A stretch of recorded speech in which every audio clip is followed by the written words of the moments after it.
ಅಶ್ವವೇಗ ಸುದ್ದಿವಾಹಿನಿಯ ವೀಕ್ಷಕರಿಗೆಲ್ಲ ನಮಸ್ಕಾರ. ನಾನು ಮಂಜರಿ ಹೊಂಬಾಳಿ. ವೀಕ್ಷಕರೇ, ನಾವಿಂದು ಬೆಂಗಳೂರು ಗ್ರಾಮಾಂತರದಲ್ಲಿರುವಂತಹ ಕನ್ನಹಳ್ಳಿಯ ಶ್ರೀ ವೀರಭದ್ರೇಶ್ವರ ಸ್ವಾಮಿ ದೇವಸ್ಥಾನಕ್ಕೆ ಬಂದಿದ್ದೇವೆ. ಶಿವನ ಮತ್ತೊಂದು ರೂಪವಾದ ಶ್ರೀ ವೀರಭದ್ರೇಶ್ವರ ಸ್ವಾಮಿ ಇಲ್ಲಿ ಹೇಗೆ ನೆಲೆ ನಿಂತಿದ್ದಾನೆ, ಬನ್ನಿ ದರ್ಶನ ಮಾಡ್ಕೊಂಡು ಬರೋಣ.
ವೀರಭದ್ರೇಶ್ವರ ಸ್ವಾಮಿ ಸನ್ನಿಧಿಯಲ್ಲಿದ್ದೀವಿ.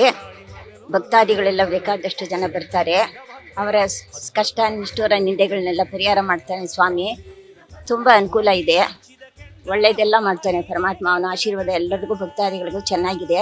ನಾವು ತುಂಬ ವರ್ಷದಿಂದ ಬರ್ತಾ ಇದ್ದೀವಿ. ಅವಾಗೆಲ್ಲ ಚಿಕ್ಕದಾಗಿತ್ತು, ಅಷ್ಟು ಅಭಿವೃದ್ಧಿ ಇರಲಿಲ್ಲ. ಈಗ ಶಾಂತಣ್ಣವರು ಅಂತ ನಮ್ಮ ರಿಲೇಷನ್ ಅವರು ಪ್ರೆಸಿಡೆಂಟ್ ಆಗಿದ್ದಾರೆ. ಅವರೆಲ್ಲ ಈಗ ಆಶ್ರಮ, ಮದುವೆ ಛತ್ರ ಇದೆಲ್ಲ ಅಭಿವೃದ್ಧಿ ಮಾಡಿದ್ದಾರೆ. ಎಲ್ಲರಿಗೂ ಬಂದವ್ರಿಗೆಲ್ಲ ತನ್ನ ಅರ್ಕೆಳೆ ಮಾಡ್ಕೊಂಡಿದ್ದೆಲ್ಲ ತೀರಿಸ್ತಾನೆ ವೀರಭದ್ರ ಸ್ವಾಮಿ. ನಾವು ಮೊದಲಿಂದ 45 ವರ್ಷದಿಂದ ಬರ್ತಾ ಇದ್ದೀನಿ ಸ್ವಾಮಿ. ನಮಗೆಲ್ಲ ದೇವ್ರು ಒಳ್ಳೇದು ಮಾಡಿದ್ರು, ಎಲ್ಲ ಒಳ್ಳೇದೇ. ನೀವು ಬನ್ನಿರಿ, ನೀವು ದರ್ಶನ ಮಾಡಿ, ನೀವು ಒಳ್ಳೇದು ಮಾಡ್ತೀರಿ. ದೇವರು ನಿಮಗೂ ಒಳ್ಳೇದು ಮಾಡ್ತಾನೆ. ಕಲ್ಲಲ್ಲಿ ಅಂತ ವೀರಭದ್ರ ಸ್ವಾಮಿ ಯಾರೂ ತಾಕ್ಸಾನ ಮಾಡಬಾರ್ರಿ. ತಾವು ಹರ್ಸಿದ್ದೆಲ್ಲ ಮಾಡ್ತಾನೆ ಸ್ವಾಮಿ.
ದಕ್ಷ ಯಜ್ಞವನ್ನ ಮಾಡ್ತಿರ್ತಾನೆ. ಆದ್ರೆ ಅಳಿಯನಾದಂತಹ ಶಿವನಿಗೆ ಮತ್ತು ಮಗಳಾದ ಪಾರ್ವತಿಗೆ ಆಹ್ವಾನವಿರೋದಿಲ್ಲ. ಎಲ್ಲ ದೇವತೆಗಳಿಗೂ ಆಹ್ವಾನವಿರ್ತದೆ. ಆದ್ರೆ ಪಾರ್ವತಿಯು ತನ್ನ ತಂದೆ ಮಾಡ್ತಿರುವಂತಹ ಯಜ್ಞ ಯಾಗವಲ್ಲವೇ, ನಾನು ಹೋಗ್ತೀನಿ ಅಂತ ಹೇಳಿ ಯಜ್ಞಕ್ಕೆ ಬಂದ್ಬಿಡ್ತಾಳೆ. ಶಿವ ಮಾತ್ರ ಆತ ಬರೋದಿಲ್ಲ. ಇಲ್ಲಿ ದಕ್ಷ ಪ್ರಜಾಪತಿ ಪಾರ್ವತಿಗೆ ಮರ್ಯಾದೆ ಗೌರವಗಳನ್ನ ಸೂಚಿಸೋದಿಲ್ಲ, ಆದರ ಆತಿಥ್ಯಗಳನ್ನ ಮಾಡೋದಿಲ್ಲ. ಅಲ್ಲದೆ ಶಿವನ ಬಗ್ಗೆ ಬಹಳಷ್ಟು ಕೀಳಾಗಿ ಮಾತಾಡ್ಲಿಕ್ಕೆ ಶುರು ಮಾಡ್ತಾನೆ. ಇದರಿಂದ ಕೋಪಗೊಂಡ ಪಾರ್ವತಿ ತಾನು ಯಜ್ಞಕುಂಡಕ್ಕೆ ಹಾರಿ ತನ್ನನ್ನು ದಹಿಸುವಂತಹ ಪ್ರಯತ್ನ ಮಾಡ್ತಾಳೆ, ದಹಿಸಿಕೊಳ್ತಾಳೆ. ಈ ಹೊತ್ತಿನಲ್ಲಿ ಈ ವಿಚಾರ ಶಿವನಿಗೆ ಗೊತ್ತಾಗಿ ಮಹಾ ತಾಂಡವವನ್ನ ಮಹಾಕೋಪದಿಂದ ಮಹಾರೌದ್ರನಾಗಿ ಶಿವ ಭಯಂಕರನಾಗ್ತಾನೆ. ಜೊತೆಗೆ ತನ್ನ ಜಡೆಯನ್ನ ಭೂಮಿಗೆ ಅಪ್ಪಳಿಸ್ತಾನೆ. ಆಗ ಹುಟ್ಟಿದ್ದೆ ವೀರಭದ್ರ ಸ್ವಾಮಿ. ಈ ವೀರಭದ್ರ ಸ್ವಾಮಿ ಶಿವನ ಅಂಶದಿಂದ ಹುಟ್ಟಿದಂತಹ ವೀರಾವೇಶದ ಅವತಾರವಾಗಿದೆ.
ನನ್ನ ಹೆಸರು ರಜತಾ ಅಂತ.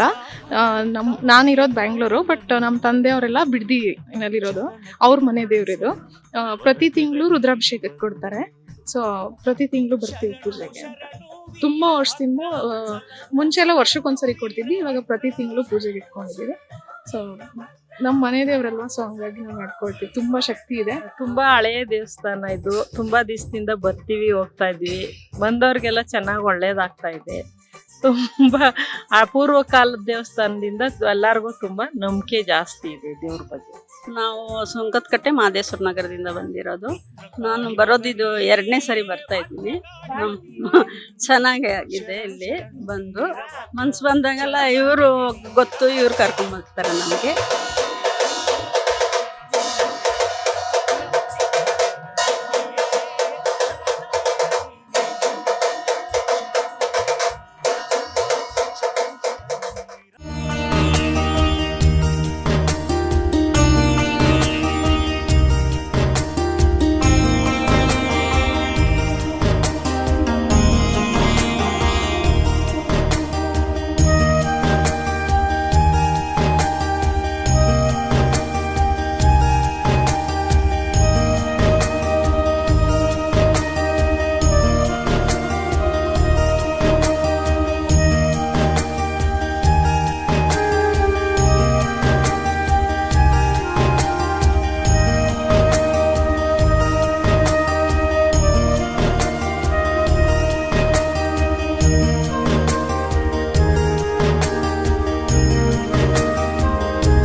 ಇನ್ನೊಂದು ಕಥೆಯ ಪ್ರಕಾರ ದಕ್ಷ ಪ್ರಜಾಪತಿಯ ಈ ಯಜ್ಞದಲ್ಲಿ ದಹನವಾದಂತಹ ಪಾರ್ವತಿಯ ಸುದ್ದಿ ಕೇಳಿ ಶಿವನು ವೀರಾವೇಶವನ್ನ ತಾಳ್ತಾನೆ. ಆ ಸಂದರ್ಭದಲ್ಲಿ ಶಿವನ ಬೆವರಿನಿಂದ ಹರಿಯುವಂತಹ ಆ ನೀರಿನ ಅಂಶದಿಂದ ಹುಟ್ಟಿದ್ದೇ ವೀರಭದ್ರ ಸ್ವಾಮಿ ಎಂದು ಕಥೆಗಳು ಸಾರುತ್ತೆ. ಹಾಗೆಯೇ ಶಿವನ ಬೆವರ ಹನಿಯಿಂದ ಹುಟ್ಟಿದಂತಹ ವೀರಭದ್ರ ದಕ್ಷ ಪ್ರಜಾಪತಿಯನ್ನ ಸಂಹಾರ ಮಾಡ್ತಾನೆ ಅನ್ನೋದು ಶಾಸ್ತ್ರದಲ್ಲಿನ ಉಲ್ಲೇಖವಾಗಿದೆ.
ಇದು ನೀರು ಹಾಕೋದು ಏನು ಅಂತ ಅಂದರೆ, ಮಕ್ಕಳಿಲ್ದಂಥವ್ರಿಗೆ, ಮದುವೆ ಇಲ್ದಂಥವ್ರಿಗೆ, ರಾತ್ರಿ ಹೊತ್ತು ಕೆಟ್ಟ ಕೆಟ್ಟ ಕನಸು ಬೀಳೋದು, ಬೆಚ್ಚ ಬಿದ್ದಂಗೆ ಆಗೋದು, ಆಮೇಲೆ ದಾರಿಯಲ್ಲಿ ಹೋಗ್ತಾ ಇದ್ರೆ ಯಾರೋ ಹಿಂದೆ ಬಂದಂಗೆ ಆಗೋದು, ಇದೆಲ್ಲದಕ್ಕೂ ಮತ್ತೆ ಅವ್ರದ್ದು ಯಾವುದೇ ಕಾರ್ಯಗಳಿರಲಿ, ಏನೇ ಇರಲಿ, ಅವ್ರ ಮನಸ್ಸಿನ ಬೇಡಿಕೆ ಅದನ್ನು ಮನಸ್ಸಲ್ಲಿ ಪ್ರಾರ್ಥನೆ ಮಾಡ್ಕೊಂಡು ಸ್ವಾಮಿಯಲ್ಲಿ ಹರಕೆ ಮಾಡಿಕೊಂಡ್ರೆ ಅವರು ಏನು ಅಂದ್ಕೊಂಡಿರ್ತಾರೆ ಆ ಕೆಲಸ ಎಲ್ಲ ಪರಿಹಾರ ಆಗ್ತದೆ.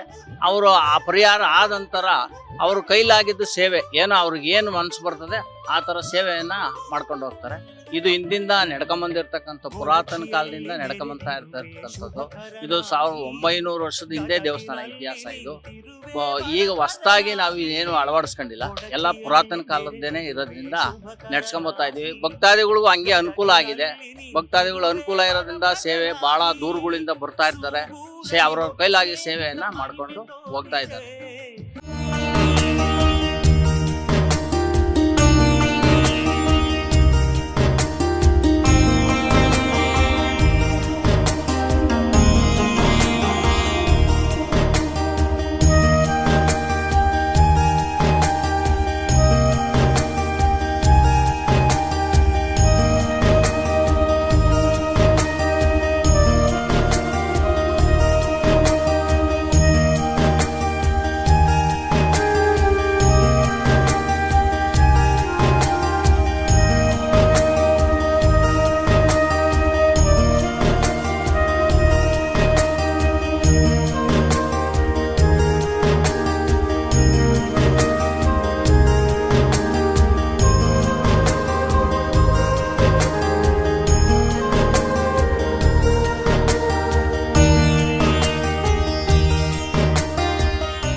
ಸ್ಥಳದಲ್ಲಿ ವೀರಭದ್ರ ಸ್ವಾಮಿ ದೇವಸ್ಥಾನ.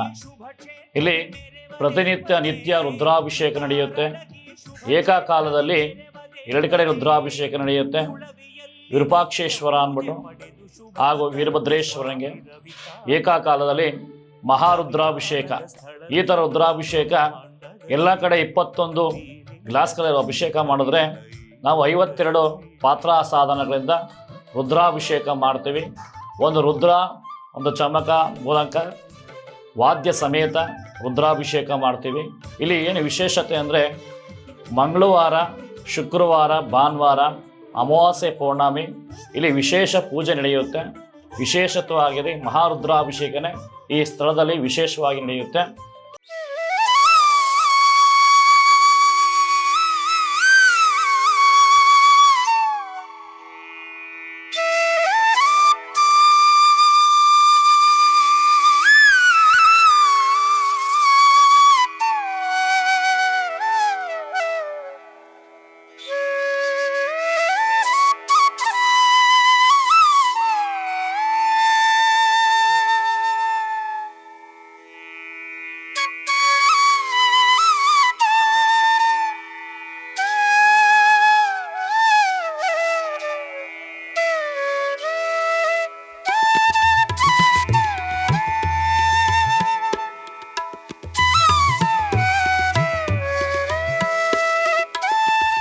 ನಾವು ಶಿರಾಳಕೊಪ್ಪದಿಂದ ಬಂದಿದ್ದೇವೆ. ಶಿವಮೊಗ್ಗ ಜಿಲ್ಲಾ ಶಿಕಾರಿಪುರದಲ್ಲಿ ಶಿರಾಳಕೊಪ್ಪದಿಂದ.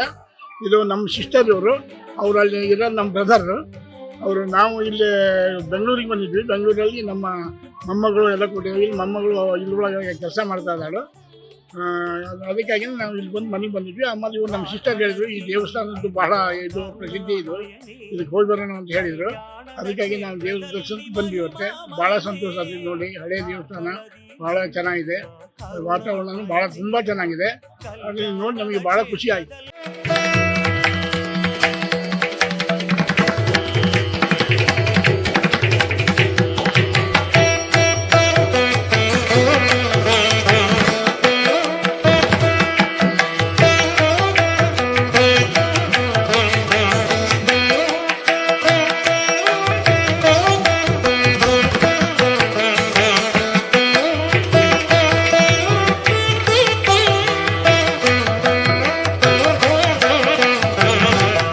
ಸಾವಿರದ 600 ವರ್ಷಗಳ ಹಿಂದೆ ಚೌಡು ಕಾಲದಲ್ಲಿ ಪ್ರತಿಷ್ಠಾಪನೆ ಮಾಡತಕ್ಕಂಥ ಮೂರ್ತಿ ಇದು, ವೀರಭದ್ರೇಶ್ವರ ಮೂರ್ತಿ. ಇದು 600 ವರ್ಷಗಳ ಕಾಲ ಆಗಿದೆ. ಇಲ್ಲಿ ನಾವೇ ಇಲ್ಲಿ 5ನೇ ತಲೆಮಾರು ಇಲ್ಲಿ ವಂಶ ಪರಂಪರೆಯಾಗಿ ಪೂಜೆ ನಿರ್ವಹಿಸಿಕೊಂಡು ಬರ್ತಾ ಇದ್ದೀವಿ. ಇಲ್ಲಿ ಮೊದಲು ರುದ್ರಾಭಿಷೇಕ ಪ್ರಾರಂಭ ಮಾಡಬೇಕಾದ್ರೆ ಇಷ್ಟೊಂದು ರುದ್ರಾಭಿಷೇಕ ನಡೆಯುತ್ತಿರಲಿಲ್ಲ. ಎಲ್ಲ ಅಮಾವಾಸ್ಯೆ, ಪೌರ್ಣಮಿ ಆ ನಂತರ ನಡೆಯುತ್ತಿತ್ತು. ಈಗ ಪ್ರತಿನಿತ್ಯ ರುದ್ರಾಭಿಷೇಕ, ಪ್ರತಿನಿತ್ಯ ಪೂಜೆಗಳು, ಪ್ರತಿನಿತ್ಯ ಪೂಜಾ ಕಾರ್ಯಗಳು ನೆರವೇರುತ್ತೆ. ಇಲ್ಲಿ ಸ್ವಾಮಿ ಎದುರುಗಡೆ ಕುಂಡಿಸ್ಬಿಟ್ಟು ಆ ಬಾವಿಲಿರ್ತಕ್ಕಂಥ 3 ಬಿನ್ಗೆ ಸ್ವಾಮಿ ರುದ್ರಾಭಿಷೇಕ ಮಾಡಿದ ತೀರ್ಥ ಸ್ನಾನ ಅಂತ ಮಾಡ್ತೀವಿ. ಇಲ್ಲಿ ನಿಮ್ಮ ಇಷ್ಟಾರ್ಥಗಳು, ಒಂದು ಸರ್ಪದೋಷ ಆಗಿರ್ಬೋದು, ಕಾಲ ಸರ್ಪದೋಷ ಆಗಿರ್ಬೋದು, ಈ ಮದುವೆ ಆಗಲಿರ್ಬೋದು, ಈ ಸಂತಾನ ಇಲ್ಲದಿರ್ಬೋದು, ಅದಕ್ಕೋಸ್ಕರವಾಗಿ 3 ವಾರ ನೀರು ಹಾಕ್ಸ್ಕೊಂಡು ಈ ನಾಗದೋಷ ಪರಿಹಾರಕ್ಕಾಗಿ ನಾಗ ಪ್ರತಿಷ್ಠಾಪನೆ ಮಾಡ್ತೀವಿ. ಎಲ್ಲ ಅನುಕೂಲವೂ ಆಗಿದೆ.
ಹಳೆಯ ದೇವಸ್ಥಾನ, ಜಾಗೃತವಾದಂತಹ ವೀರಭದ್ರ ಸ್ವಾಮಿಯ ಈ ತಾಣಕ್ಕೆ ಬಂದು ನಾನಂತೂ ದರ್ಶನ ಮಾಡಿ ಪುನೀತಳಾಗಿದ್ದೇನೆ.